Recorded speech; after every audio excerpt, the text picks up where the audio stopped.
Favoriser une crise politique pour provoquer des élections anticipées, ce sont les accusations que portent certains membres de la coalition gouvernementale sur le Premier ministre israélien Benjamin Netanyahou. Déjà confronté à une possible inculpation dans des affaires de corruption, il est visé par plusieurs enquêtes policières.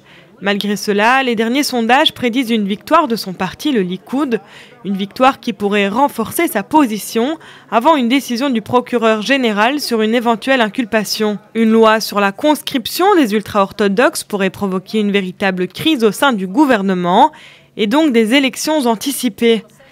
Cette loi les obligeant à faire leur service militaire pourrait pousser des partis à quitter la coalition gouvernementale. Les ultra-orthodoxes ont d'ailleurs menacé de ne pas voter le budget 2019 en cas d'adoption de cette loi. Le Premier ministre israélien a toutefois répété qu'il travaillait pour un gouvernement stable qui fonctionnerait jusqu'à la fin de son mandat en novembre 2019. Le Premier ministre fera tout ce qu'il faut pour que les élections se tiennent fin novembre comme prévu. Mais si les ultra-orthodoxes nous conduisent aux élections anticipées, malheureusement nous serons obligés, mais nous ne voulons pas en arriver là.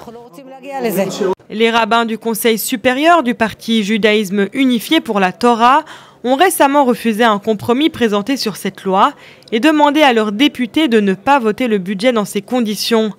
Et si le Chass, parti ultra-orthodoxe séfarade, refuse lui aussi de voter le budget 2019, la crise gouvernementale serait entérinée, la coalition dépendant des voix de ces deux formations. Face aux ultra-orthodoxes, le ministre des Finances, Moshe Kahlon, a averti que si le budget n'est pas adopté fin mars, il recommanderait à sa formation de quitter le gouvernement. Le ministre de la Défense, Avigdor Lieberman, farouche adversaire des ultra-orthodoxes, a également mis sa participation gouvernementale dans la balance.